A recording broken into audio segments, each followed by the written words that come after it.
Hello guys, this is Lisa, occupational therapist, specialized in Padawan therapy and master degree in autism spectrum disorder. And today, as usually, every Wednesday we go live around this time to talk a little bit about different topics.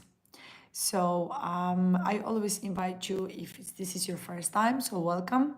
If you already had you connected, and you followed a little bit the lives, and there is maybe some of them that you missed, you can always check on my YouTube channel, so they are always saved there, and hopefully some of the information can be useful for you. As an occupational therapist, I work with children with special needs. So basically, this live goes always about kind of provide you information about children with special needs and different topics. I always say that I love to read you. So if you have any maybe suggestion of what you would like me to mention or to talk or to discuss, I am always happy to read you and to answer you. So you are more than invited to do so. And like I said before, we always target different topics. So there's not always like the same one. No, sometimes even we talk about the same thing, but from different perspectives.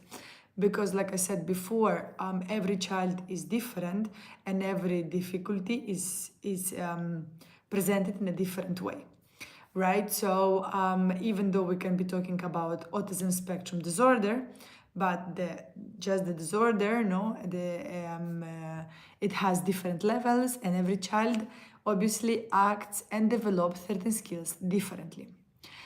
One of the major topics that I like to talk about is oral motor activities, and also I'm very passionate about behavior, in general, not promoting occupational therapy, which I think is very important. We have a lot of occupational therapists out there and doing an amazing job. And the idea of this lives, no, on every Wednesday, it's also promote a little bit our job as an OTs. So most of the time, now it's a bit less common, but we are known as play therapist or therapist to work on fine motor skills with maybe some puzzles and handwriting. However, we do way more than only that. I love physical therapy, and I believe that we can be working and helping children independently what are the difficulties. Today I would like to talk a little bit about oral motor skills, but not so much about what is oral motor skills, but also about how to know if your child has or not oral motor difficulties. Hi, like I said before, I am going to be talking only strictly about my job, which is occupational therapy. I am a therapist who works with children with special needs. So thank you for the comments and so on. However, we are going to be focusing on that. So today, the idea was to talk a little bit about how to know if your child has oral motor difficulties or not. So that's a little bit the idea, okay, of today, because many time you will have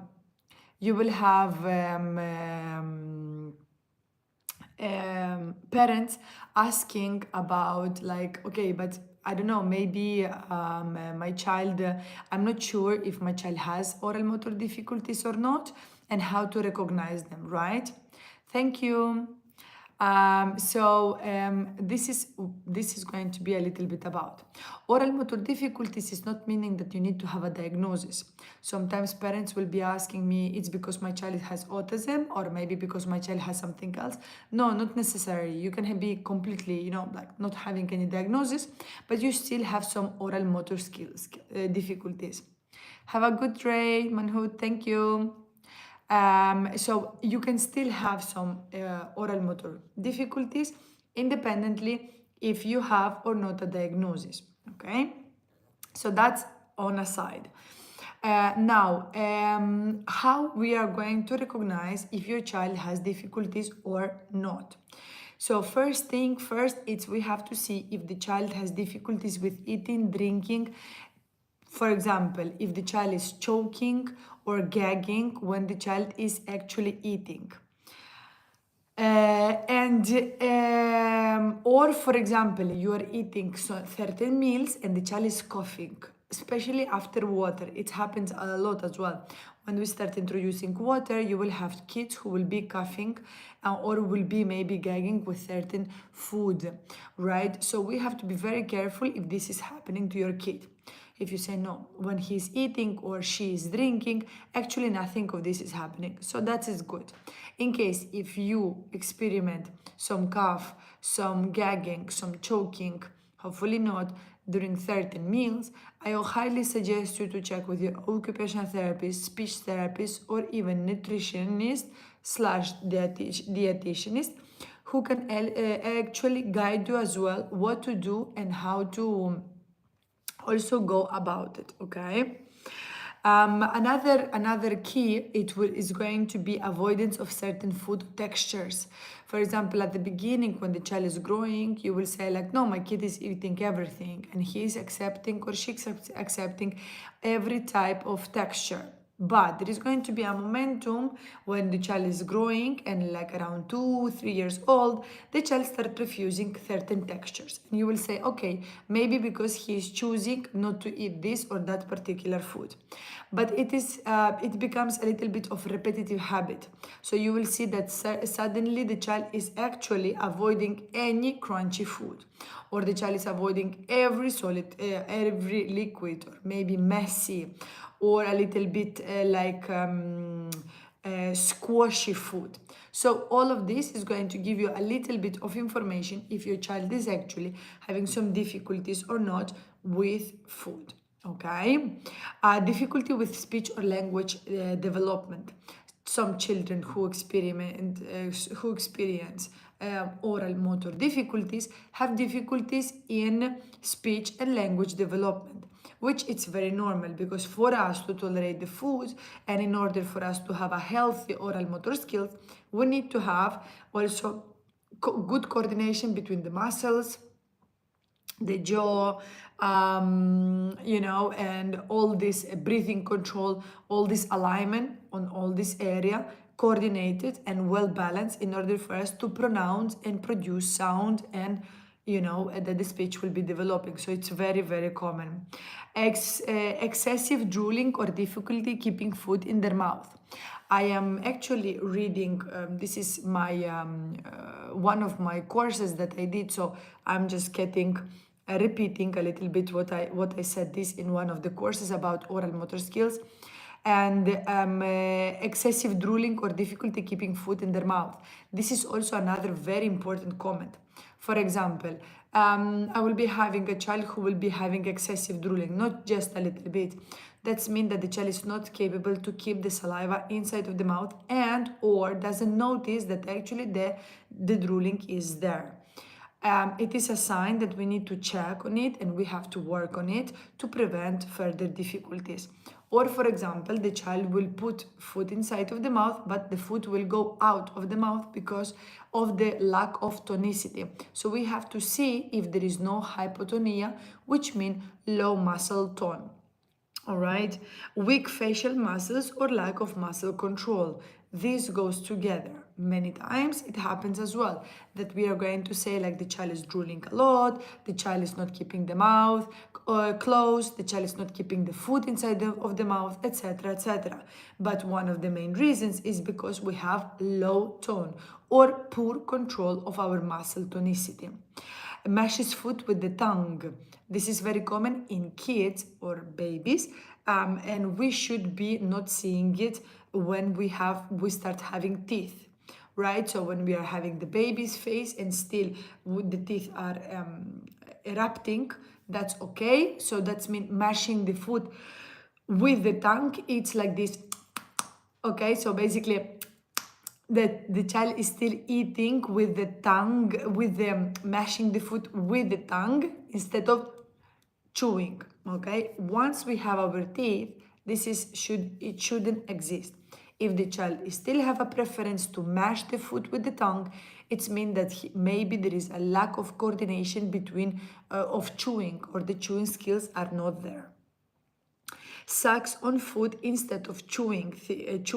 So the same, for example, the child, instead of taking I don't know, fruit or vegetable, instead of actually chewing on it, is trying to suck as if you are drinking water, okay, or drinking juice. So the same, mashing the food with the tongue or sucking the food, it's not ideal, especially if we have the teeth and all this area is ready for it. The tongue hangs out of the mouth. This is very common, not only in Down syndrome, it's in children who has hypotonia. It's also very common that the fact that the child stays with the tongue out, the mouth is not closed, and we stay with the tongue hanging a little bit, no? Difficulty sticking tongue out. This is another thing when we are start working on oral motor skills, and especially, imitation, we are going to have difficulties to actually ask the child to move the tongue or stuck the tongue out. It will not exist. Actually, you can check it out. For example, if you say like, if you see that everything that I'm mentioning is not really corresponding to your child, see if your child is having a good imitation, okay, which is very, very important. Never chew on toys or teethers as a baby. This is not always related, but it's true that sometimes children who will not chew on toys or chew on teethers will later on develop some oral motor difficulties, because the development of our mouth, the preparation for us to actually tolerate food, is that we first experience this accumulation of saliva, the teeth are erupting, and in order for us to satisfy ourselves, we're going to be using teethers. We're going to be using chewy toys. But sometimes it happens that kids don't show this interest, but not because they are not interested in, it's because their nerve system is not capable to understand what exactly I have to do, and the child, basically the baby, doesn't look for this option. This is the reason why there is no actually any exploration, no exploring with the toys or teethers. Preference for a certain texture or food. For example, children who will be actually showing preference for crunchy food or soft food, but there is like really preference. That's mean like, okay, this is what I want to do. I would like to eat only crunchy food, and the child only accept crunchy food and anything else. Okay, so this also could say like, okay, maybe we're having some difficulties, and this is the reason why the nerve system try to find a solution. Difficulty drinking from a straw. This is very common. Many times parents will be coming to tell me that, listen, my child doesn't know how to drink from a straw and we are having an issue. Which I will definitely say that yes, it is an issue, always if it's over 24 months old. Okay, Papa, Mama, therapists, we don't get super excited about it. Once we are reaching the 2 years old, then we can say like, okay, now the child is 2.5, 3 years old, 3.5, and we're not drinking from a straw. We should be able to drink from a straw, but not before, okay? So we have that time frame. And the last thing, as an alerting sign, it will hold food in the mouth sometimes for hours. So actually, this is another thing. I call them I call them the my little hamsters, because actually you have a lot of kids who will be putting a spoon of, pasta or rice or whatever, and they will be holding the food over there for, I don't know, for very long. And actually it doesn't matter how, it's not because of the texture, it's not because of the food, it's not because the chewing skills, it's because everything together, it doesn't make sense. The child is so completely lost. He doesn't actually know what to do with the food inside. Hi, my name is Lisa and I'm an occupational therapist, and this is basically what we are doing today. It's talking a little bit about children who has difficulties, oral motor difficulties, and how to actually prevent those oral motor difficulties. So children who will be holding the food for very long, this is what is happening. It's very important that we make sure that once we notice our little hamsters keeping the food on the side or whatever, we check with a therapist to see how we can help and train these chewing skills, because most probably it's the tonicity, or actually the child doesn't know what to do with the food, and this is the reason why he feels or she feels comfortable keeping the food in the mouth. Okay, so these are a little bit, I will say, like I like to show this kind of like a list of difficulties that sometimes you might have one thing out of all the things that I mentioned, and sometimes you can have a couple of them, and that's okay. It's not meaning that your child is having like strong oral motor difficulties, but perhaps we need to have a look if you're feeling that the kid is struggling with the feeding part. Nitin Musical, I am talking about oral motor difficulties. Basically, I was giving some tips and some alarming signs, of how to identify children with oral motor difficulties. Like, what's that mean, right? Because oral motor difficulties, it's one thing. That means that we are having difficulties in some of the skills regarding our oral system. But how to identify if my child has or not difficulties, that's another thing, right? And we were mentioning which this video will be in my YouTube channel, so you can have a look. We will be checking this, and I was mentioning different points actually where that we could be looking into in case if you consider that your child is having some oral motor or feeding difficulties. Okay, this is not easy. Okay, definitely it is not easy, but oral motor activities are very important in order for us to have healthy language development, healthy feeding development, healthy oral motor skills development. This is very complicated in one way, because for us it's not just about blowing skills or making sure that we chew properly or that we tolerate teethers or we tolerate food, but it's like the combination of everything. And sometimes there is a diagnosis behind, like we were talking before, or autism spectrum disorder, or other difficulty, maybe some sensory processing disorder, maybe we are extremely sensitive to some textures, and the child is experiencing the feeding time, it's very, very, very complicated.